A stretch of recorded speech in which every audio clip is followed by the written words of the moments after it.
তিনটি খাবার রাসূল সাল্লাল্লাহু আলাইহি সাল্লাম ইফতারিতে কন্টিনিউয়াসলি খেতেন। আমার প্রিয় ভাই ও বন্ধুরা, আমরা ইফতারির মধ্যে বিভিন্ন আইটেম রাখি, বিভিন্ন মাংস রাখি, বিভিন্ন ভাজা পোড়া রাখি, আর ঝালমুড়ি না হলে তো ইফতারি হয় না। এই বিষয়টা আমাদের অনেকের ভিতরে রয়েছে এবং বিভিন্ন ধরনের আইটেম। কিন্তু আমরা অনেক সময় রাসূল সাল্লাল্লাহু আলাইহি সাল্লাম যে তিনটি খাবার খেত, এটা অনেক সময় আমরা রাখি না বা আমরা খেয়াল করি না। ম্যাক্সিমাম জায়গায় রাখে, আবার অনেক জায়গায় রাখে না। আমরা জানার চেষ্টা করবো এই তিনটি খাবার যদি আপনি খেতে পারেন, ইনশাআল্লাহ এটার মাধ্যমে আপনার সওয়াবও হবে এবং রাসূল সাল্লাল্লাহু আলাইহি সাল্লাম আপনার উপরে খুশি হয়ে যাবে। আমার প্রিয় ভাই বোনেরা, রাসূল সাল্লাল্লাহু আলাইহি সাল্লাম তিনটি খাবার সর্বদা ইফতারির মধ্যে রাখতেন। তার মধ্যে এক নাম্বার হলো তাজা খেজুর। রাসূল সাল্লাল্লাহু আলাইহি ওয়াসাল্লাম খেজুর ইফতারির মধ্যে রাখার চেষ্টা করতেন। তাজা খেজুর, একবারে টকটকে তাজা খেজুরটা ইফতারির মধ্যে খাওয়ার চেষ্টা করতেন। এটা তো আমরা সবসময় পাই না। স্বাভাবিকভাবে একটু ভালো খেজুর যেটা রয়েছে, কাঁচা খেজুর অথবা ভালো খেজুর আমরা রাখবো আর এটা খাওয়ার চেষ্টা করবো। এটা খাইলে আল্লাহ তাআলা জানিয়েছে রাসূলের সুন্নাহ মানা হয়ে গেল, আর আমি আমার বান্দার ওই খাবারের ভিতরে বরকত ঢেলে দেই।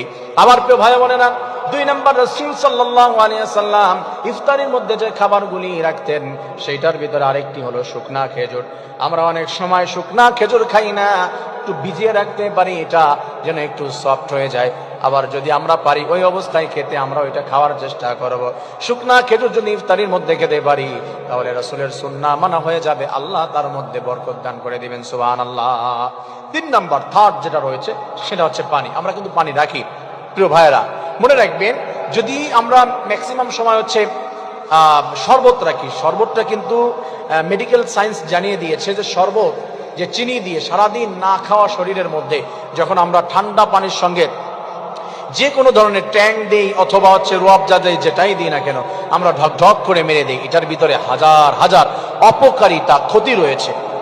চিনি, মিষ্টি, এই সুগার আপনি সারাদিন না খেয়ে থাকার পরে যখন শরীরের ভিতরে নিবেন, এটা অনেক ধরনের ক্ষতি রয়েছে। এটা আপনারা অ্যানালাইসিস করবেন বা জেনে নেবেন ডাক্তার থেকে। আমি অ্যানালাইসিস করে আপনাদেরকে বলছি, ব্যাখ্যার দিকে যাচ্ছি না।